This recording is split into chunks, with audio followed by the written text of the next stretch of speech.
Introduction. This book fills a vital gap present in most study and examination guides. It offers inspiration and motivation to make the student want to excel. The importance of motivation was demonstrated early last century by Lewis Terman, a pioneer in the measurement of mental abilities. He tested 250,000 school children and found about 0.5% to be highly gifted. Terman followed up 25 years later and found, not surprisingly, that most were holding high positions in their careers. However, a number of them had become manual laborers, working as fitters, petrol pump attendants and similar jobs. These gifted children failed to succeed in life because they lacked the urge to succeed. They lacked motivation. Terman compared them to Rolls-Royces with magnificent engines, but no petrol in the tank. From personal experience, I can affirm that tools and techniques are useless if you lack the motivation to succeed. It is like giving the best tools to a worker who is not motivated. He will not create anything meaningful. Once, a social worker told me about a mother, a corporate high flyer, who spent little time with her family.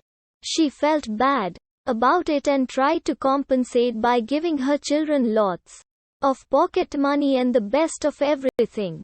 One day, she bought her two sons the best computers, thinking it would make them study better. Instead, the boys spent their entire time playing computer games and totally neglected their studies. When she unplugged the computers, her elder son scolded her with vulgarities, while her younger son, only 11 years old, beat her until she was bruised all over and had to seek the social worker's help. It saddens me to hear of such stories. I sincerely hope this book can bring parents and children together to discover the source of motivation that will help the young to succeed. Motivation has to come from within. Even young children need to motivate themselves. Parents and other family members can, however, encourage them, counsel them and offer moral support. So, whether you buy this book as a student or as a parent, I urge you to read it with your other family members. Use this book as a platform for family bonding. Work together as a team. It will make success that much easier to achieve. I hope my story and those of others mentioned in this book will inspire you to believe that you or your child can succeed no matter what the present circumstances. A summary of my story is presented in this book, and a fuller version of it can be found in my other book, Red Marks 2, Flying Colors. I succeeded with the help of praise, a life skills model that I developed from the study of strategy whilst in the Navy. Praise provides the Success 6 formula.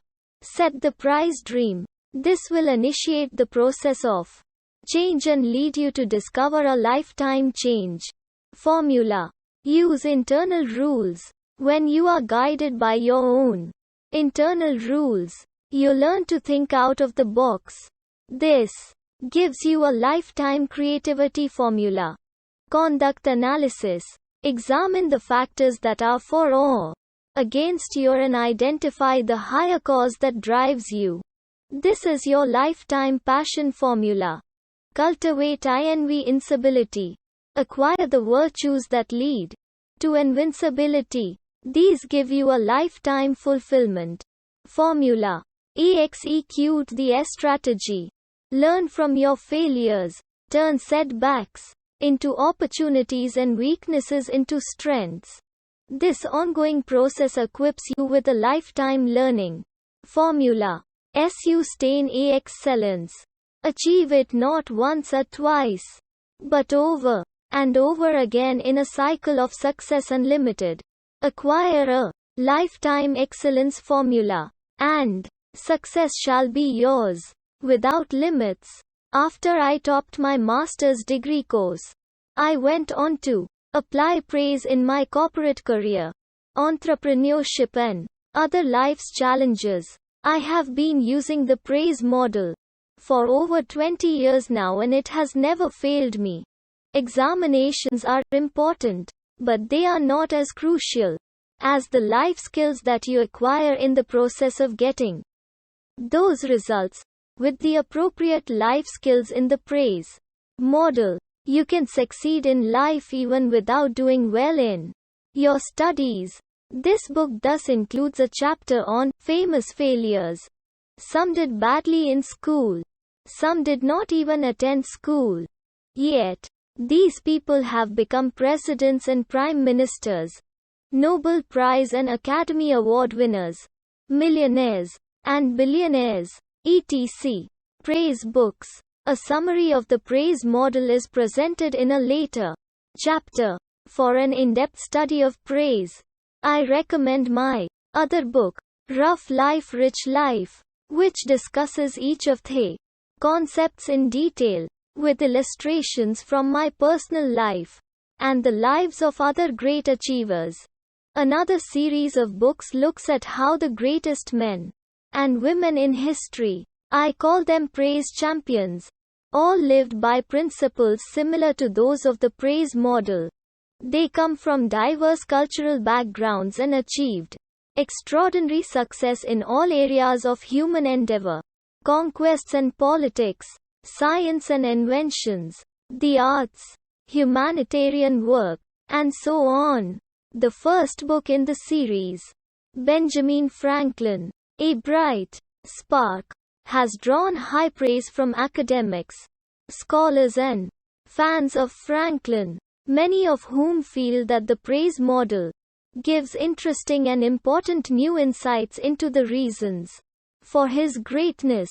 Roy Goodman, curator for printed materials at the American Philosophical Society, which Franklin founded in 1743, and president of the Friends of Franklin, Inc., wrote in his foreword, as America and the rest of the world celebrate the 300th birth anniversary of Franklin, there will be many books, conferences, exhibitions. However, there may not be a tribute as valuable as Benjamin Franklin. A Bright Spark. Quote, Ralph Archbold, member of a U.S. federal commission, appointed by President George W. Bush and Congress, to oversee the celebrations of Benjamin Franklin's 300th birthday, wrote, I have never found a book as important as this. Every person should read it, and, for the sake of their future, every parent should make sure their children read it. Soul prints. We may never become as great as some of these praise champions, yet all of us can leave our imprint by making a difference in the lives of the people we encounter. When we touch people's lives in a deep and profound way, we leave imprints on their soul. These may be called soul prints. My mother, despite being an uneducated, illiterate woman, left me many soul prints through her love, sacrifices and wisdom. In the same way, all of us can leave soul prints in the lives of the people we touch. You may read more of my life story in Soul Prints I Breakthrough. This book covered my difficult childhood, from growing up in extreme poverty and being badly abused by my father, to the time I left school. This was the period I broke free from my cycle of despair. This book, Success Secrets, is therefore not a book in isolation. It forms part of a larger collection of books that will help you unlock your potential and overcome the difficulties, challenges of life in order to achieve excellence and success. Congratulations for having this book in your hand. Your process of transformation has begun. In school, as well as in life, may you pass with flying colors. hopelessly saddled. You must write about Arthur. Arthur? I asked, disbelievingly. Yes, Arthur. Quote. But he's so lost. Quote. Yes, he is such a lost soul. He is full of self-pity and arrogance. He is easily distracted. He daydreams and he is lazy. What's more, he is crippled by exaggerated fear. He said he had exam phobia. Quote. Exactly. Doesn't he remind you of someone in his younger days? Quote. Who? Me. You told me not to focus too much on the past. Quote. But the past does hold useful lessons. Can you remember how your Army and Navy instructors conducted training? Quote. 7. AS. E. D. D. L. Well, they would demonstrate how the exercise ought to be done. They would also perform a negative demonstration.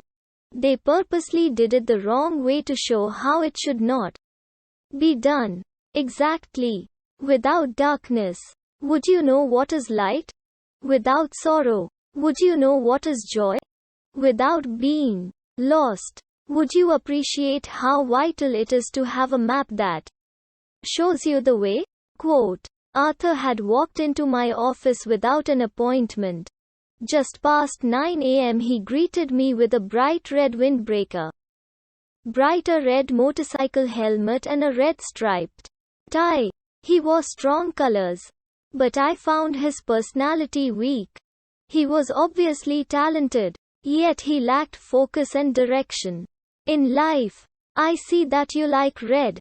I actually like black, Arthur asserted, as if he needed to prove me wrong. But red reinforces my safety when I ride my motorbike, and red gives a strong impression when I go for a job interview.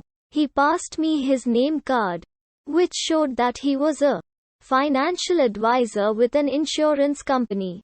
I hope you are not asking me to buy insurance. Selling insurance is only temporary. It gives me some pocket money. You see, I have a lot of potential that is dying to come out. Unfortunately, I have yet to find the right company that will recognize this and develop my potential to the fullest. 8 Success Secrets. Arthur pushed his thick resume towards me. He had straight A's all the way in school. But then his grades slid and he did not qualify for the local universities. Arthur called this a mystery. After his national service, Arthur pursued a 4-year degree in mass communications at an American university. His father was a retired investment banker. His mother, a fine arts graduate, had stopped work to care for her children. The family was well off. How did you perform at university? Quote. Average, I would say, but I managed to get the degree. Arthur clearly had talents. After his studies, he started a jazz band as well as a one-man company designing websites. He also excelled in golf and oil painting. However, his application for a U.S. green card was turned down. So he returned to Singapore. Thus began a series of job hops. He went through 8 jobs in 3 years, but none drew out that huge hidden potential in him. Once, he quit his job after 4 days. As Arthur explained, the boss was terrible. He could not adapt to my working style at all. I thought it odd that an employee should expect his boss to adapt to him. Arthur felt he should be his own boss, as only he could draw out his own potential. He convinced his father to give him $50,000 to start his own web design company. Soon after, his church pastor approached him to set up the church's website. The job later extended to setting up a hopelessly saddled 9 music department and producing all the church's publications. After a year, Arthur suddenly realized that he was grossly underpaid for his multiple talents. Next, Arthur got interested in real estate. One of his schoolmates was earning big money in the business. Arthur believed he could do better, but he could not make himself take the examinations to qualify as a real estate agent. He had developed an exaggerated fear of examinations since his junior college days. So Arthur began hopping from one head-hunting firm to another, hoping to find the right employer who could draw out his great potential to the fullest. Saddle. Once I started writing about Arthur, I felt that I should not only write about him, but I should also write for him. For all the Arthurs who are still searching to unlock their hidden potential, these are the people that I describe as being in the saddle frame of mind. They are full of self-pity. They are arrogant, easily distracted, always daydreaming and lazy. They also have so-called exaggerated fear. They are afraid to be tested, not just in school examinations, but in life itself. They are afraid to fail. This fear of failure is not their fault. Really, as children, they were not allowed to make mistakes. Their parents did not allow them to experiment with new things. Even when 10 success secrets, they exercised initiative or creativity, they were scolded for trying to be too smart. As a result, these children grow up afraid to take risks, afraid to do what is unconventional, afraid to fail. When we are under saddle influences, we block our own paths to success. We may blame others for our failures, but the true culprit is the enemy within. Saddle is the robber within that takes away our opportunities for excellence and success. Like Arthur, I, too, grew up under saddle influences. I engaged in self-pity whenever I thought about my childhood situation, and that gave me the excuse to do badly in my studies. I also behaved badly. I was a rough and tough gangster kid addicted to gambling and the 3 V's. Vulgarism, vandalism and violence. To the other children in the neighborhood, I probably appeared arrogant. In reality, I was feeling insecure and lousy inside. Even as I tried to act grown up, all the little child in me wanted to do was play. I had many distractions. Once, I was nearly killed because I was too distracted chasing a kite. I ran across the road without looking, and moments later, a lorry crashed into a stationary car at the exact spot where I was. My classmate at least devoted some time to studies. I did not. I did not care if I got 22 marks for mathematics or 19 marks for English. In spite of this, I had daydreams about entering one of the top secondary schools. But I did nothing to deserve a place. Hopelessly saddled 11. I loved my mother, but I did very little for her when I was young. I did help her clean the school on Saturdays. But I was full of laziness in my studies. The one area where my mother really wanted me to work hard and excel. And I certainly had more than my fair share of exaggerated fears. I was full of insecurities. I never had self-confidence until I topped my professional diploma when I was 26 years old. Subsequently, this newfound confidence led me to top my master's degree a year later. Yet, I am not unique. Many others achieved success in life despite having a rough start. In fact, many overcame far greater challenges and achieved greater successes. But because my story is not as fantastic, I believe it can be a source of inspiration to those who might find it hard to relate to the really great achievers like Microsoft founder Bill Gates a Hong Kong businessman Li Ka-shing. It is not necessary to reach their level, however small your achievement. You can consider yourself successful if you are better off than what you used to be, and if you make your own unique contribution to your family, friends and society. 2 weeks before I met Arthur, on the 13th of December, I attended a segment of the Malaysia-Singapore Forum 2004. At the event, the Singapore Minister for Education, Mr. Tharman Shanmugaratnam, remarked that there had been many instances where children who did not do well academically were able to unlock their potential later in life and become very successful, especially in business. His words struck me, as the cliché goes, like a bolt of lightning. They seeded my idea that praise can be the key to unlock the potential of so many people. Thousands of people struggling with finances and with life itself. I was lucky to have praise as the key that unlocked my potential. Initially, I applied some of its principles subconsciously and achieved limited success only when I was in my mid-20s. However, did I recognize praise as a complete life skills model that can be consciously applied in a systematic way. That was the breakthrough that turned my rough life into a truly rich one. Rich in every sense of the word. Being rich does not necessarily mean having lots of money.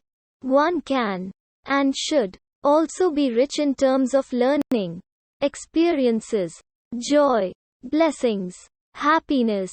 You, too, can turn your life around.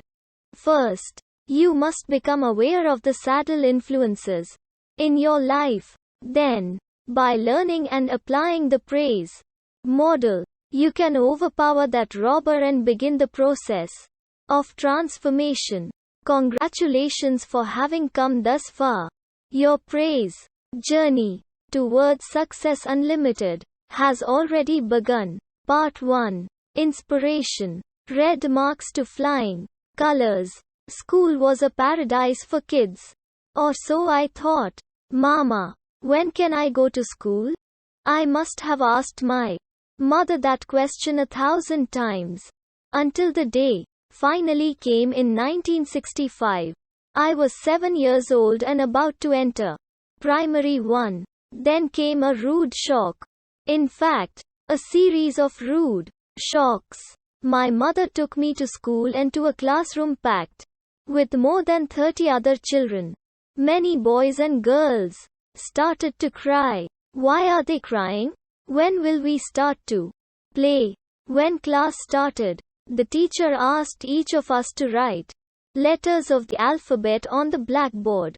I could not even write A. The rest of the class laughed at me. During recess, I queued to buy noodles with the precious 5-cent coin that my father had given me. When I got to the front, I was told that a bowl of noodles cost 10 cents.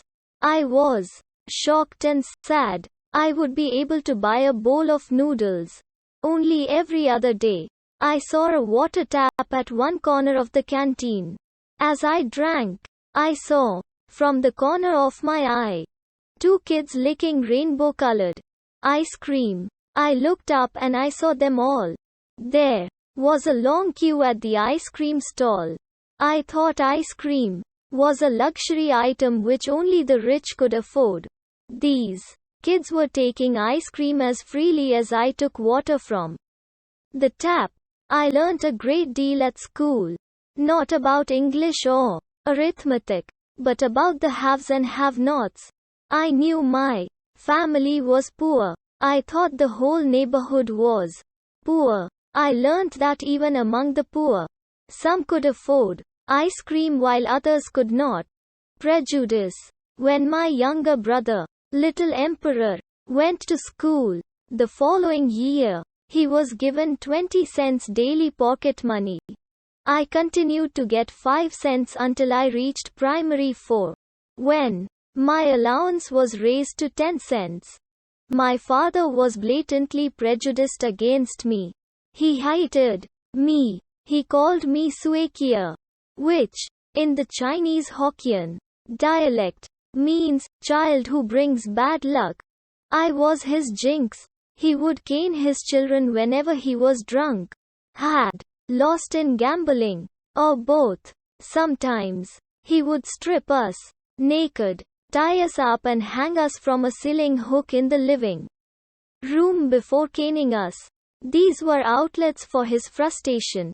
He was deeply frustrated because he had sailed from China to Singapore in search of the good life, but ended up earning a meager wage as a coolie. Much later, after his death, I was to discover that he had also left behind another family in China. This obviously added to his frustration. He would cane us until the cane split, until our skins split. He would cane his jinx more than any other child.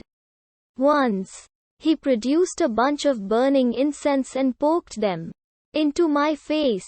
But he never once caned the little emperor, whom he loved, gambling and the 3 V's.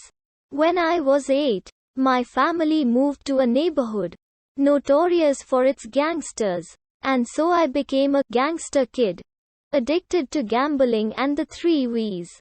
Vulgarism, vandalism, and violence. Whenever I heard my gambling gang's special signal, the whistle from the theme music of the movie, the good, the bad and the ugly, I would throw down my books and rush off to gamble. I would gamble even on the eve of my examinations.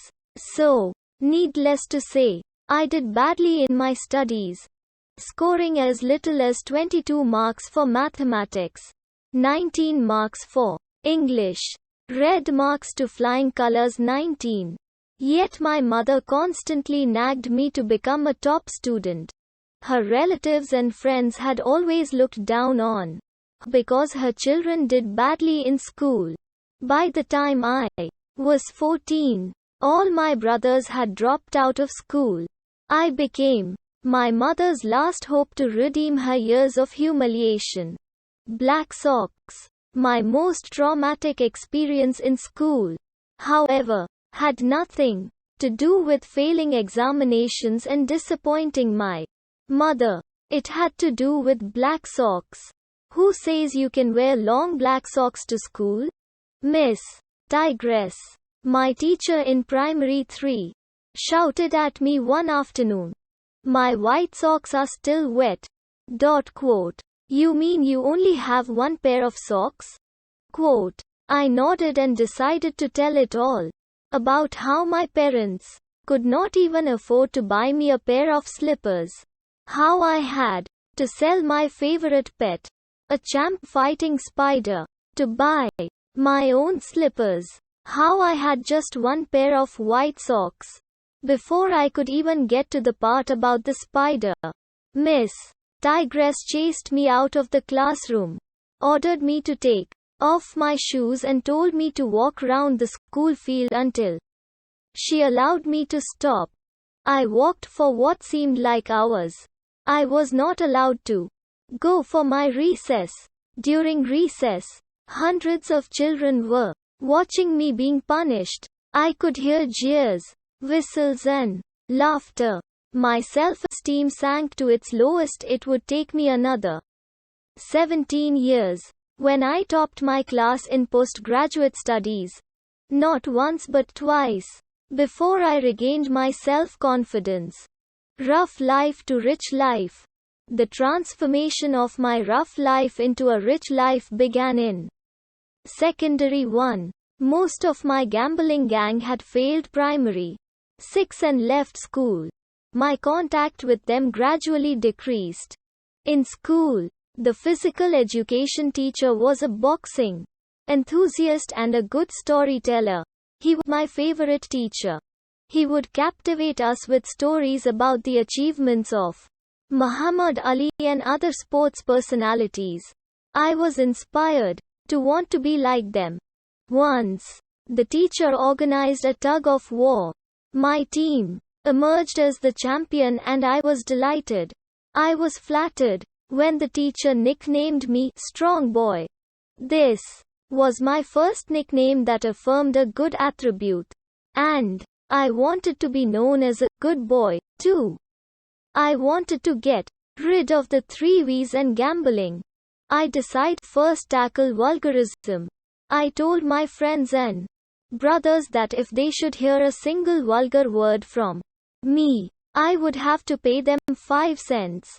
All the 5 cents quickly added up and I began to accumulate debts. It took me several months to pay up and to stop my vulgarism. This was a small but important victory for me. Gambling was the toughest vice to give up. I finally quit the habit only several years later, when I was at pre-university. Red marks to flying colors 21. Class monitor. In secondary 3, I was appointed class monitor. I felt proud to be selected. When I went home that day, I could not wait to tell my mother the good news. There is nothing great to be a class monitor. Show me your excellent examination results. Better still, top the class. My mother's words hit me like a ton of bricks. I was shocked. She demanded only academic excellence. Nothing else would satisfy her. I was also chosen to represent my school in badminton. With affirmations such as these, my grades improved. I rose to become the second top student in class. I told my mother, but this time without expecting any praise from her. After all, I was only the second top student in my class, not the top student in my school, which was not a prestigious school. Anyway, true enough, my mother was not happy. But I was.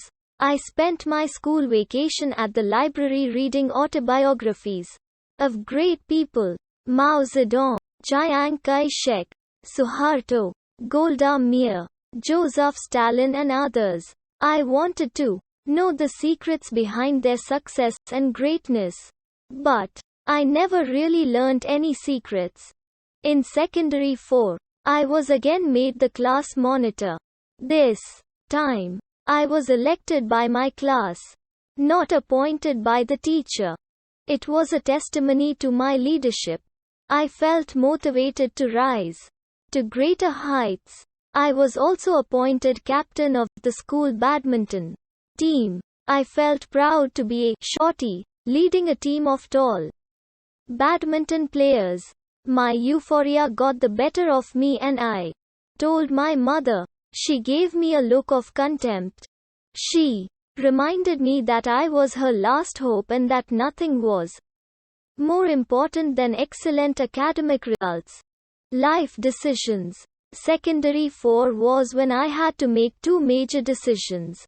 First, I decided to drop one subject, geography, and take only 6 subjects for the year-end GCE level examinations. I wanted to focus on the other subjects as I needed only my 5 best subjects, including English, to qualify for pre-university. Another bigger decision had to do with Rachel, a foreign student who was rumored to be a rich tycoon's daughter. She had always been nice to me.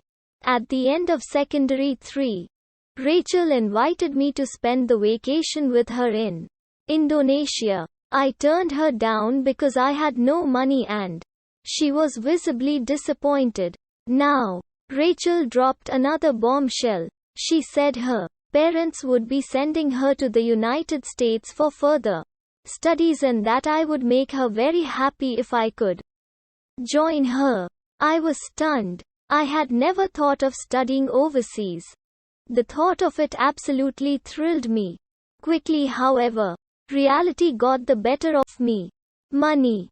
As if she could read my mind. Rachel said her father had already agreed to extend a red marks to flying colors 23 loan to me. She added that there was no condition whatsoever. attached to the loan. I could not sleep for the next few nights. I had to tell my mother about Rachel's offer. My mother reminded me that every loan carried an obligation.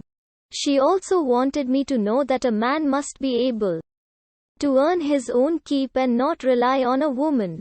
There was nothing proud about being successful if it was due to a girl's help.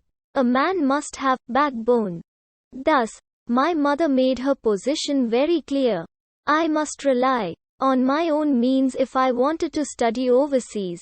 Otherwise, I would bring her shame, not glory. I was in a dilemma. It had become a choice between backbone and a once-in-a-lifetime opportunity. I chose backbone, and I never saw Rachel again. First 0. I made it to Hawa Chong Junior College, one of Singapore's top junior colleges for pre-university studies. I was euphoric, little realizing that I was about to enter the darkest period of my life. The first signs of trouble came when I could not decide on my course of study. I started off in the arts stream, switched to science, switched again to commerce, returned to arts, before finally settling in commerce. All within 3 months. Greater trouble arose when I received a 0 for a mathematics test. It was my first 0. That was the price I paid for devoting my energy to badminton when I was already weak in my studies. I felt depressed. I was reminded of how lousy my life had been all along, and so a study crisis escalated into a life crisis. I felt suicidal. My way of coping with depression was to go to the beach and throw stones into the sea, each stone representing one of my troubles. I would stay at the beach till late and catch the last bus home. Many times, I did not want to go home. I wanted to walk into the water and disappear into the darkness. One night, it dawned on me that my father's harsh treatment had made me a modern-day Spartan. He had developed in me the mental strength to pull through a crisis such as this. My mother's love was not enough. I also needed my father's toughening. My spirits lifted when I thought that an answer had come. The Navy was recruiting. I cut out the advertisement and thought each night about giving up my studies and joining the Navy. An angel appears. I was about to submit my application when Dinah, my college mate, asked if I would like to talk to her. She had read Marks to Flying Colors 25. Observed that I seemed troubled. I poured out all my troubles to Dinah. I told her about my difficulties, especially in mathematics, and also that I was considering quitting studies to join the Navy. Dinah promised that after the examinations, she would revise all the mathematics principles with me. With her help, I passed my mathematics re-examination and proceeded to my second year. I studied exceptionally hard in pre-university too. As my home was very noisy, I stayed back illegally in college and studied there. About 20 students were doing the same thing, until the principal conducted a series of night raids. I had a close shave. I had to find another alternative. I decided to sleep early at 7 p.m. and wake up to study at 2 a.m. when the rest of the family was asleep. I kept to this schedule for about 6 months. During this period, I was like a zombie. Some of my friends thought I was on drugs. Smooth sailing. I barely made it to university, but surprisingly, found university life relatively smooth sailing. For the first time, I enjoyed studying. The only activity I joined was a study group. There were 4 of us in total. Each person would focus on the topic that he was strong in and brief the rest on it. We never went out for meals, movies or other recreation until after the examinations. We kept together throughout the 3 years of university. We never admitted new members. I was considered one of the better students in class and I could even help the weaker students. In spite of this, my first year grades were mediocre. Only 2 Bs. My so-so performance was partly due to complacency, partly due to the fact that my study methods had not changed from before. I was still relying a lot on memorizing and last-minute revisions. Gradually, I improved my study methods and my grades. In my second year, I scored 2 A's and a fail. Again, due to complacency. In the third year, my grades were similar to those of the brightest member in my study group. He was offered the 4th-year honors degree course. But I was not. I must have barely missed it. I was hoping that, by improving my study methods, I would make that quantum leap to become a top student. But it did not happen. I still could not fulfill my mother's lifelong yearning. I had to wait for the next opportunity. Flying colors. Whilst serving as a Navy captain after my university studies, I was sponsored to do a diploma in personnel management. In this, I discovered my passion and life vocation. At university, I had found this subject dry and boring. Now, however, red marks to flying colors 27. My lecturers were totally practical in their focus and they helped me see personnel management in an entirely different light. I found it fascinating. Whilst still pursuing the diploma program, George Washington University offered, for the first time in Singapore, as an external degree, its Master of Arts in Human Resource Development. This was no ordinary master's degree.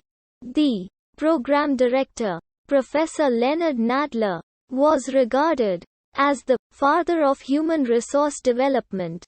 I knew it would be tough to do 2 postgraduate programs concurrently whilst holding a full-time job.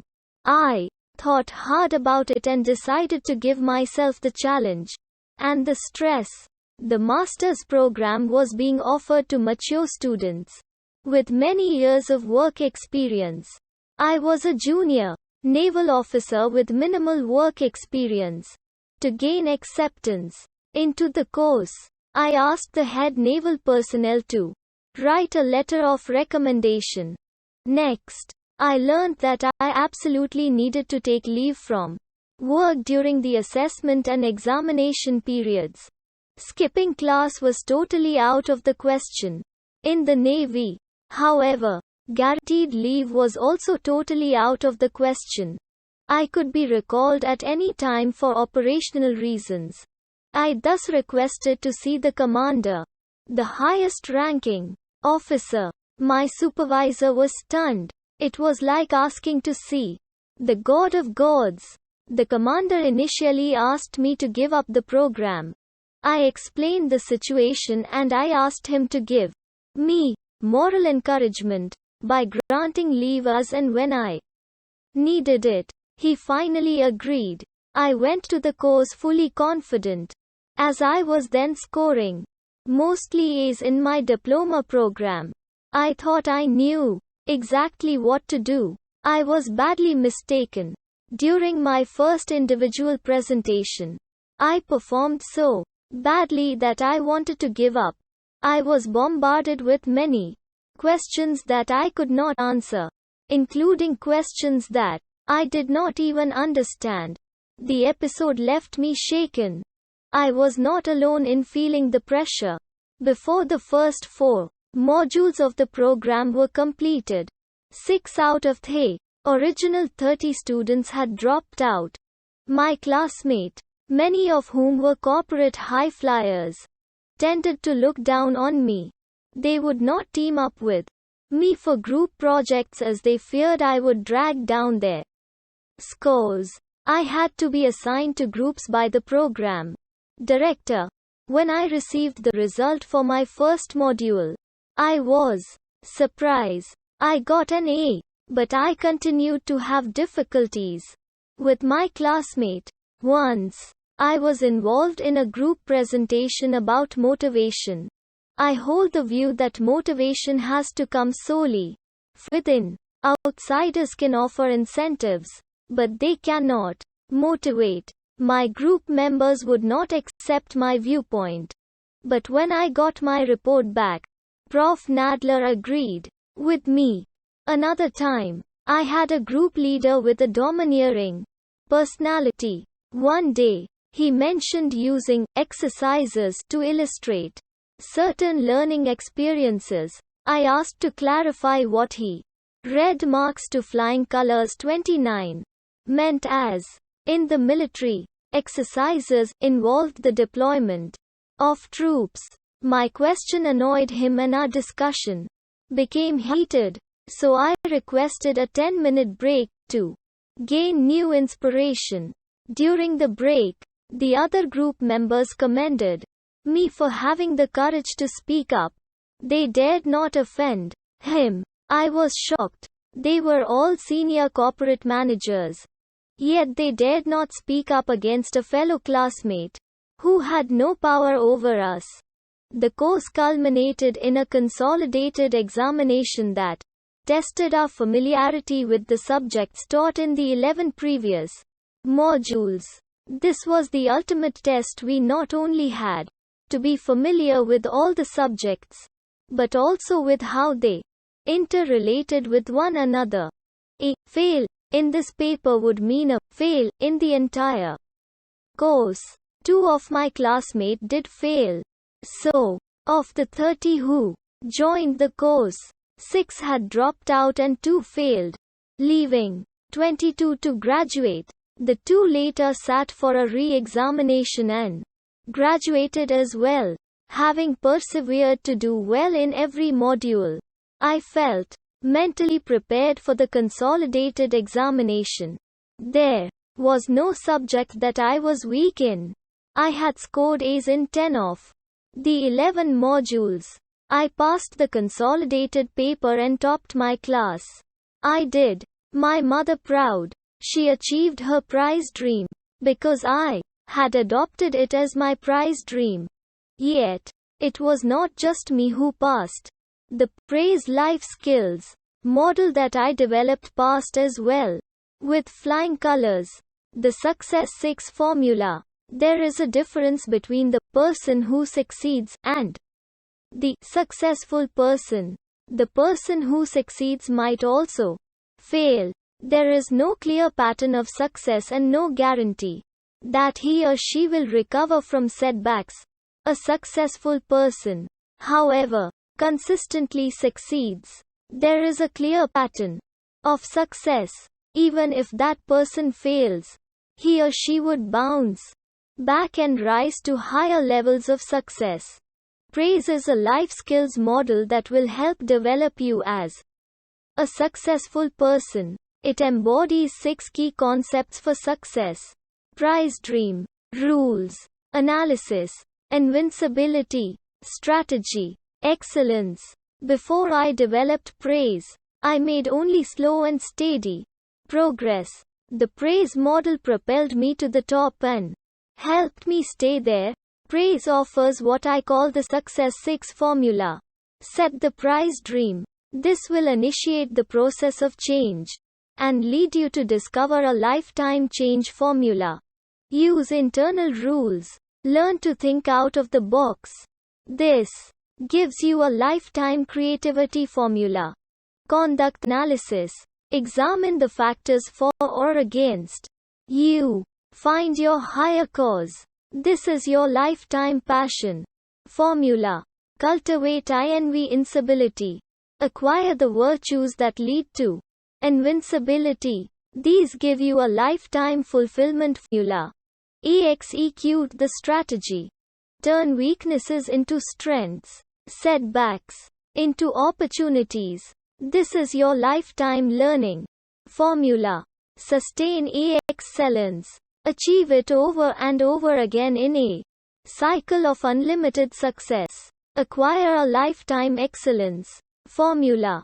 Success shall be yours without limits. Before we apply praise, we must watch for the 6 negative influences that spell out the word saddle: self-pity, arrogance, distractions, daydreams, laziness, exaggerated fear. Saddle influences block our path to excellence and success.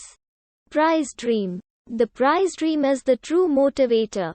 It is a desire so strong that you will do whatever it takes to make it come true, including working hard and making sacrifices. It is so valuable that you will never give up trying to achieve it. True, you might feel discouraged along the way, but you will always find renewed strength. The prize dream is the beginning of change. All change begins with a vision. The prize dream provides us with a lifetime change formula. Do not worry about having to work hard and struggle. The key is motivation. Once you are motivated, you will view hard work and struggle differently, and you will come to not mind them at all. Some students are able to study late into the night and, more importantly, to study consistently throughout the year. Others might think that they are struggling. But if the student is the Success 6 Formula 33, the prize dream is not a wish. If you merely wish to do well in your studies, you simply wait for it to happen. This is not much different from waiting to win the lottery. It is a daydream. Once you are motivated to put in your blood, sweat and tears to make your wish come true, it becomes a prize dream. Working towards a prize dream, perhaps to win a scholarship, then it is not a struggle.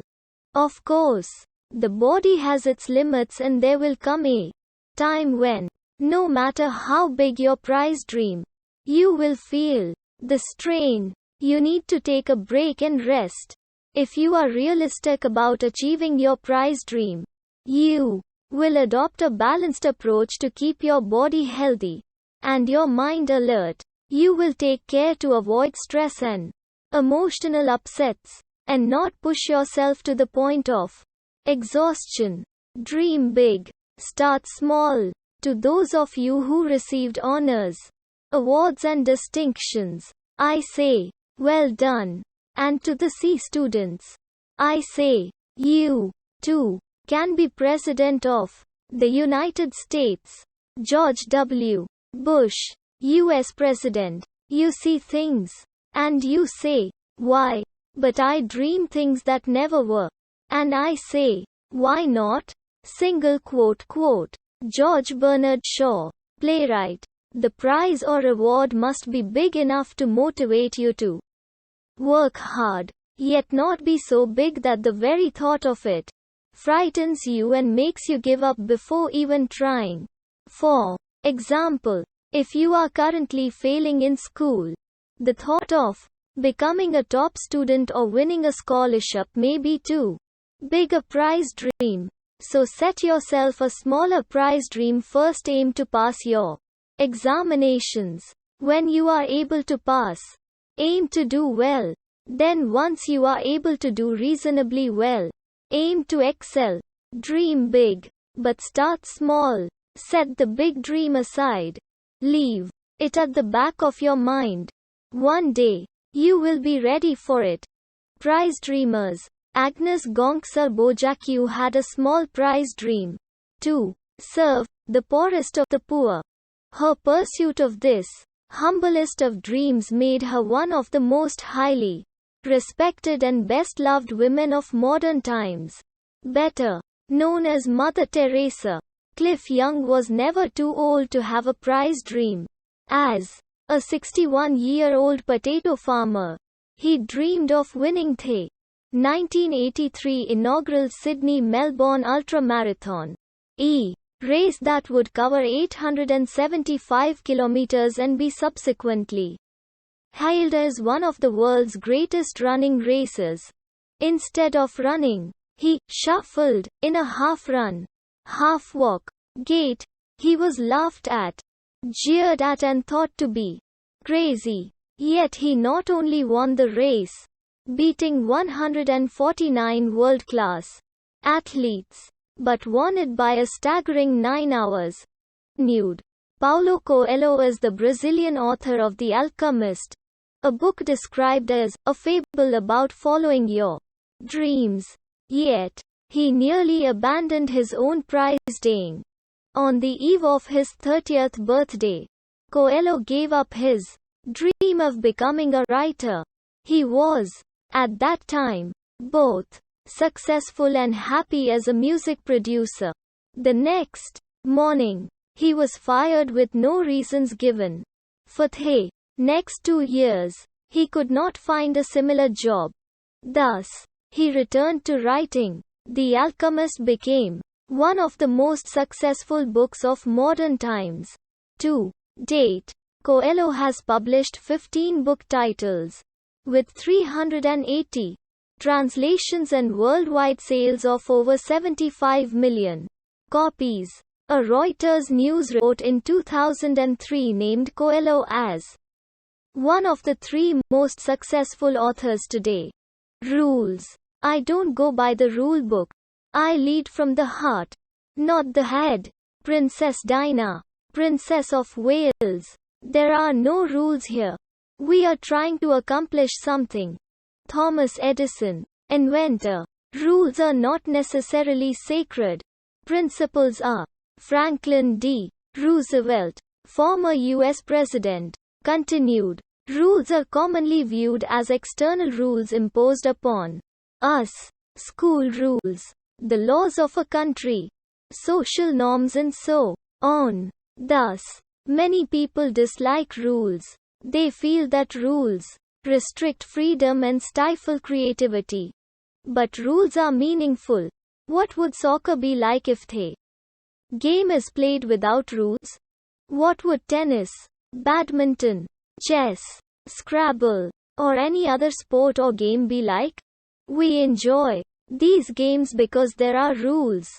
Rules also force us to think of creative solutions when we are restricted by rules and have to find solutions within those restrictions. We become truly creative.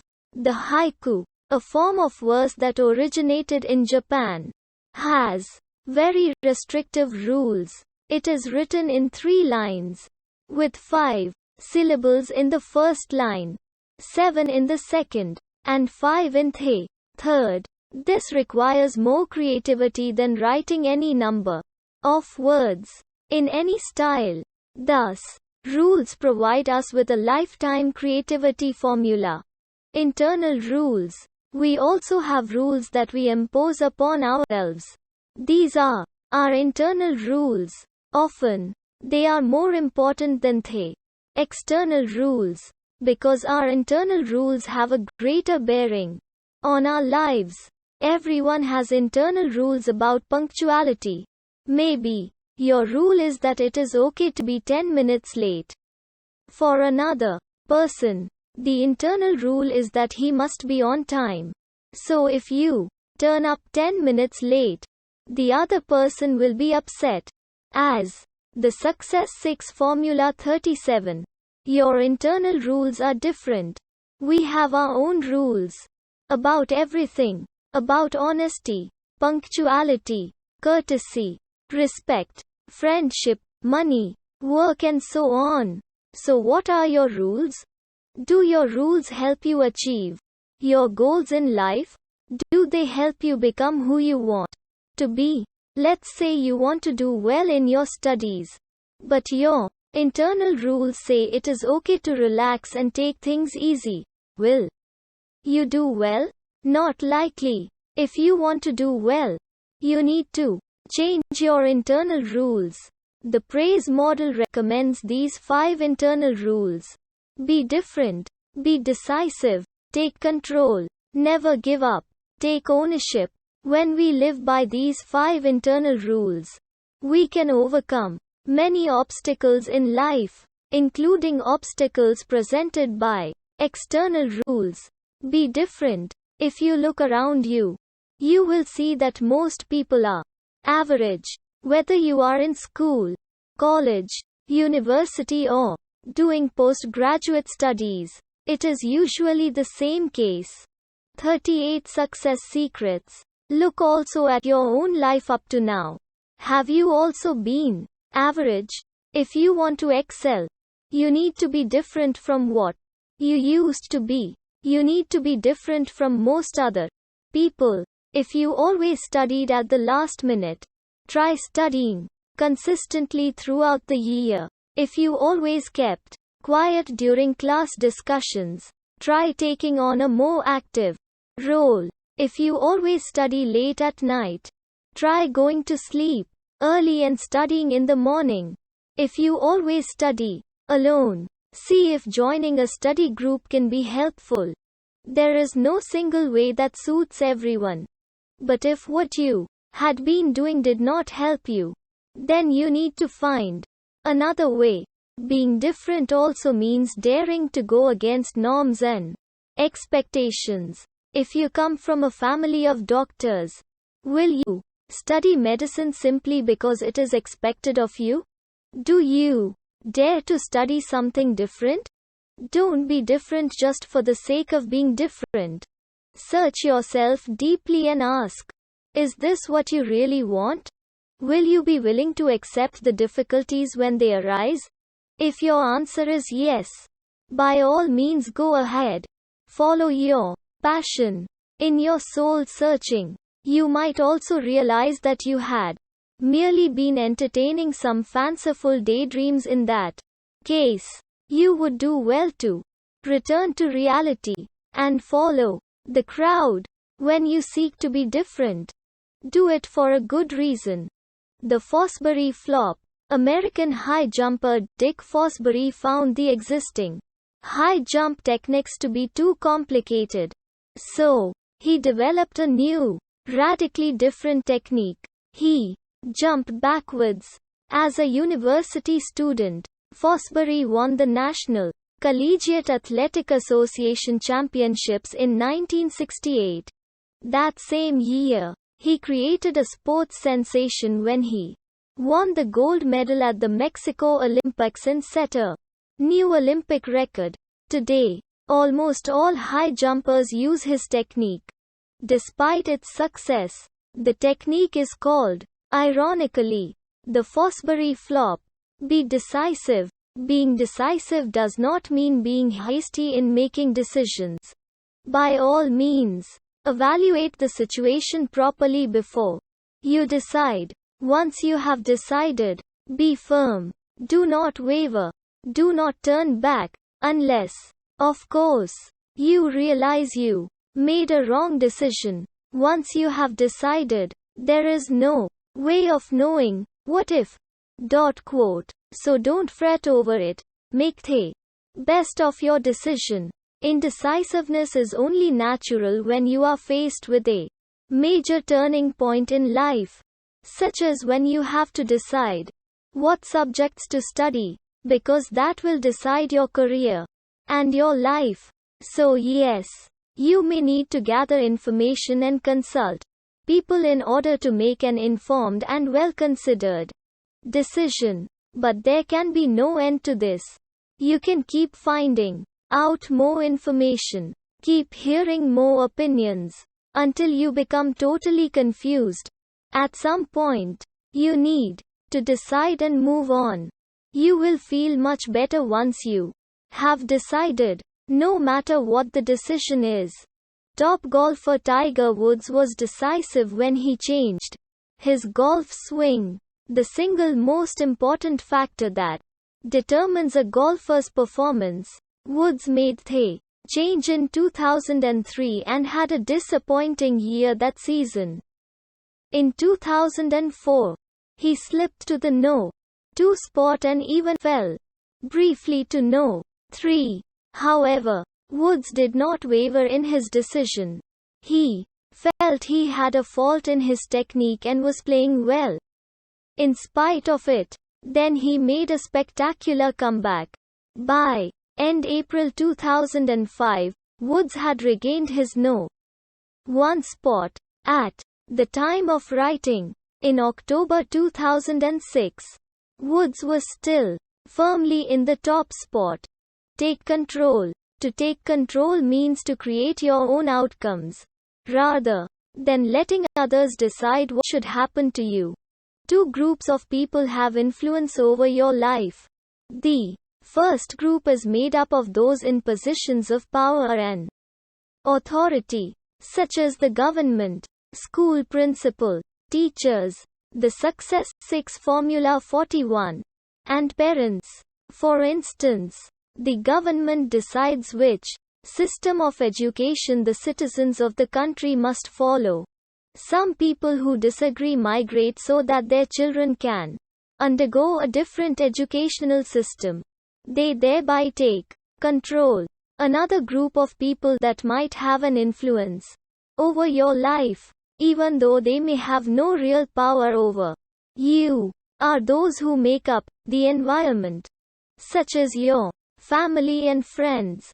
My home environment was very noisy, so I sought alternative solutions to study. At first, I joined a group of friends in staying illegally overnight at the college. Later, I tried sleeping at 7 p.m. and waking up at 2 a.m. to study. I took control. I did not allow my family members to affect my studies. At university and even in secondary schools, a student's work may involve team projects.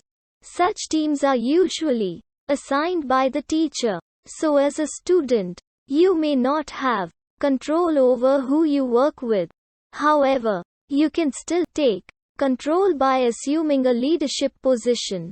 Even if you are not the team leader, you can participate actively in team discussions and decision making. This way, you can steer the direction of the team. When you form your own study groups, you can choose the people whom you know or believe to be reliable. You can delegate tasks and feel confident that the group members will do a good job. This way, you take control without having to do the job yourself. Actress Michelle Yeoh, known for her action films, believes in taking control. She performs nearly all the stunts in her films. This has earned her the highest respect from top film directors, producers and fellow movie stars on both sides of the Pacific, in Hollywood and Hong Kong. It also landed her top roles, such as in the James Bond movie Tomorrow Never Dies, and the award-winning Chinese martial arts film Crouching Tiger, Hidden Dragon. Never give up. Many of life's failures are men who did not realize how close they were to success when they gave up. Thomas Edison, inventor. My master's degree course started off with 30 students. Before the first 4 out of 11 modules, 6 students had given up and dropped out. Among those who stayed on, there might have been others who gave up indirectly by not putting in their best effort. My classmates were corporate high flyers with strong credentials. There was no reason for any of them to fail. Yet, 2 of them did. 2 things helped me cultivate the never give up spirit. One was my father's harsh treatment of me when I was young, which strengthened my will. Other forms of difficulty, such as military or intensive sports training, can have a similar effect. Another, physically less demanding factor came from reflection and inspiration. As I sat by the beach throwing stones into the sea, I observed the waves come and go. As one wave receded, another came forward. They seemed to be telling me never to give up. There may be times when you have made wrong decisions, But do not give up at the first signs of obstacles and setbacks. When you persevere in the face of setbacks, you will realize that they often provide valuable lessons for future challenges. Probably the most remarkable example of a person who never gave up in the face of rejection was Holland. David Sanders. At 65, he was almost penniless as he traveled across the US to sell an idea that he had. He slept in a bar to save money. Over a 2-year period, he was rejected 1,008 times before the 1,009th person said yes. If the name Sanders sounds familiar, it is because he is none other than Colonel Sanders, founder of Kentucky Fried Chicken. Take ownership. Taking ownership means accepting responsibility for the outcome of your decisions and actions. It means not blaming others when things go wrong, while giving credit when things go right. If you have a habit of blaming others, you are giving them control over your life. Thus, if you are not happy, it is because your parents, teachers, classmate made you unhappy. If you are not successful, again, it is the fault of someone else. Intel CEO. In a dramatic display of taking ownership, Craig Barrett, Chief Executive Officer of Intel Corp, got down on his knees during an industry conference in October 2004 and begged forgiveness for the company's poor performance. Shares of Intel had lost 34% of their value during the year. Barrett admitted that the company's managers had become too relaxed, and that management missteps had caused 5 projects to be scrapped or delayed. My younger brother never learned to take ownership of his failure in school. When he failed his examinations, my father blamed me for not setting him a good example. Later, my father hired tutors for him. When he again failed, it became the tutor's turn to get blamed. It is natural to be influenced by other people. At university, I tended to do better when I found the lecturers interesting, compared to when I found the lecturers boring.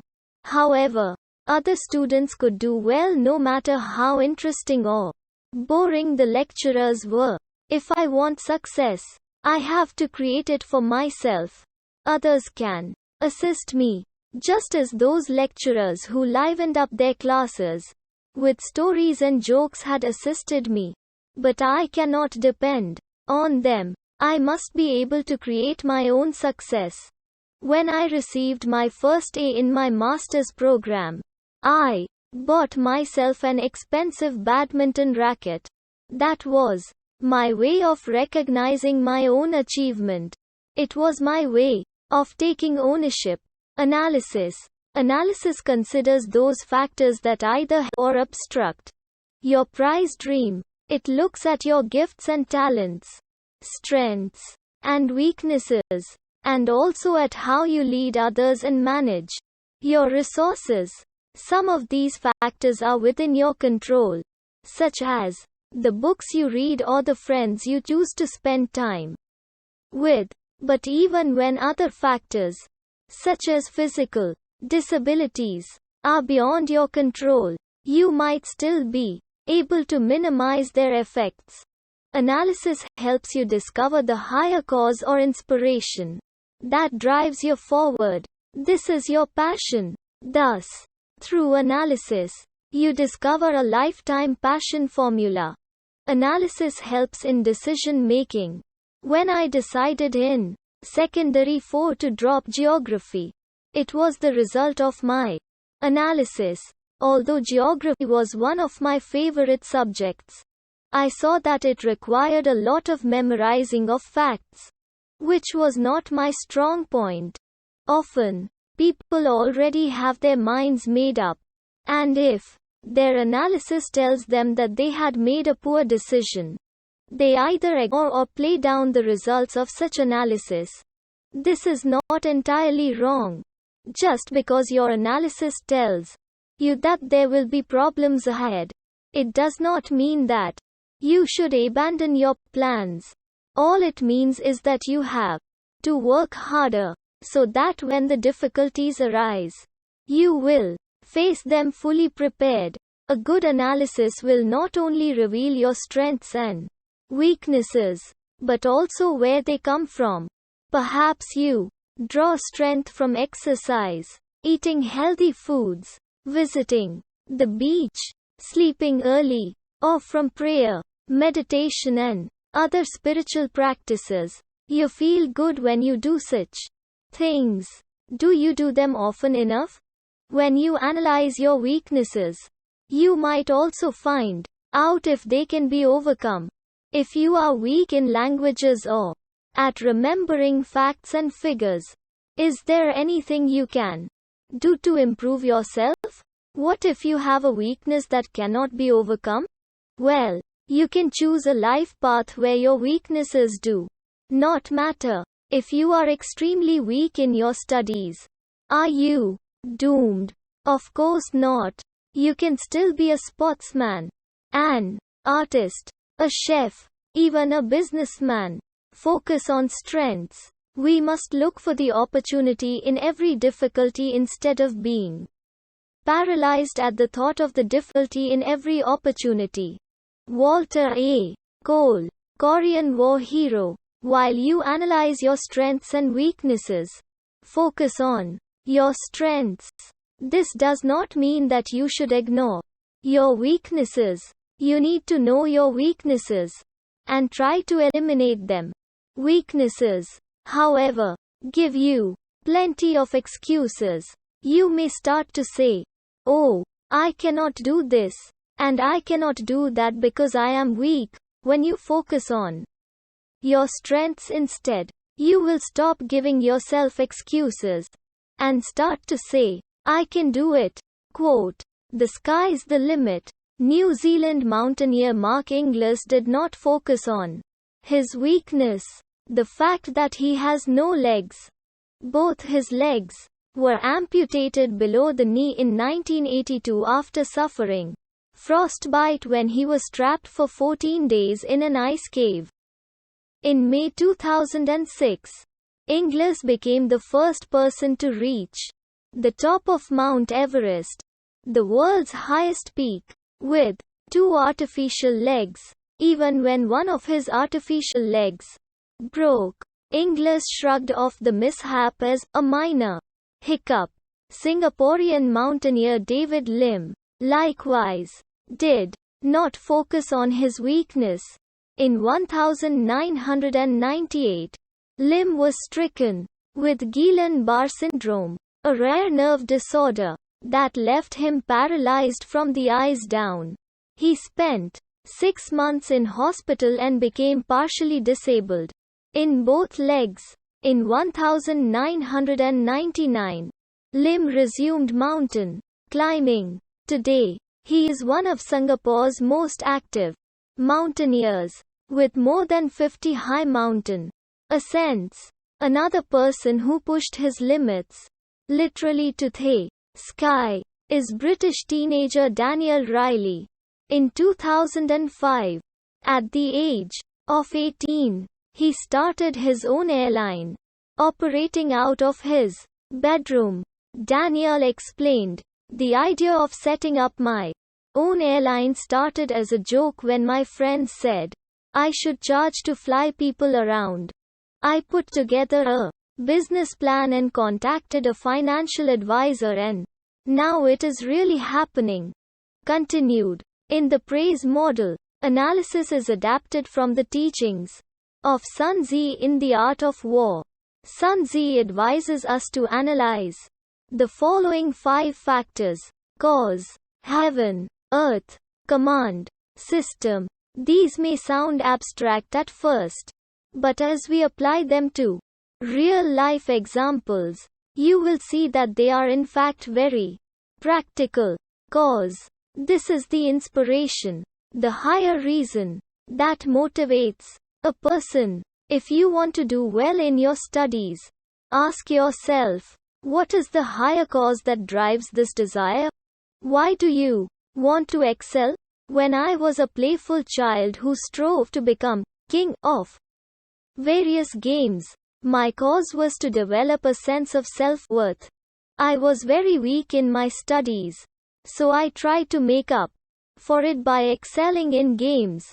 Later, I set myself a new target: to become a top student in my postgraduate studies. I wanted to do it for my mother. I wanted to redeem the years of humiliation that she suffered when relatives and friends looked down on her. My mother was my cause. My mother had wanted me to be a top student all along. Now, I wanted to do it. I wanted to make up for all the times when I disappointed her. This was a crucial difference. Even though my mother was my cause and inspiration, I myself wanted to do well. When a city bids to host a major event like the Olympic Games, the cause might be to revive the city, to give it new life, boost the economy and bring it prestige and glory. This, however, is merely the cause of the host city. In 2005, London won the bid to host the 2012 Olympics because it spelled out a greater, higher cause to revive interest in sports among young people. This was a cause that the entire Olympic movement could identify with. Heaven. Heaven may sound abstract at first, but think about what heaven is. It is simply the larger external environment that we cannot change. We cannot change the heavens, nor can we change the sun, the moon, the stars and the weather. But we can understand heaven and prepare ourselves to cope better with it. If it is going to rain, we cannot stop the rain, but we can be ready with our umbrellas and raincoats. The education system is not something that you can easily change. If you really want, you can study abroad, but this is not easy. Likewise, it is not easy to change your teachers.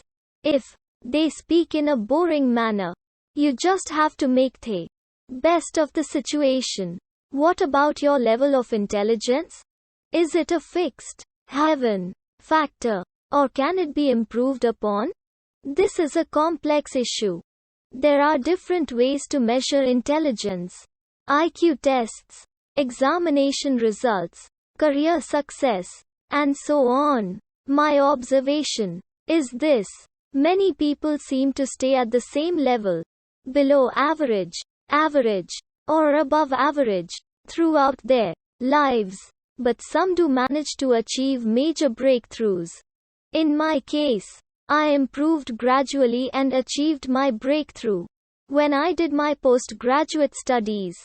There are also people who can improve overnight after attending self-improvement and mind development workshops. I know of one child who improved her grades in Chinese language from fail to distinction through hypnotherapy. It may not be that the person actually becomes more intelligent, but more likely that certain mental blockages were removed. It has at least unlocked her hidden potential. The 26th of December 2004 tsunami was a tragic case of people being unprepared for heaven forces. Luckily, there was one young English schoolgirl on holiday in Phuket, Thailand, who had just learnt about tsunamis in her geography lesson. When the sea suddenly receded, she understood what it meant and warned the people around her to run to higher ground. They were saved. The geography lesson was the girl's heaven factor, while the girl's presence was a heaven factor for those around her. For the many others who went down to the beach to check out why the sea had suddenly dried up, their ignorance was their heaven factor. Unfortunately, it resulted in their tragedy. Thus, heaven factors have a certain element of luck. If Your favorite topic comes out as an examination question. That is your good luck. But if you know that the examiner likes a certain topic and you prepare for it, and it gets asked as an examination question, that is your initiative. There is not much you can do about your luck, but there is a lot you can do about your preparedness and initiative. Matsusta's luck. Konosuke Matsusta grew up in poverty. He received limited education and, at age 9,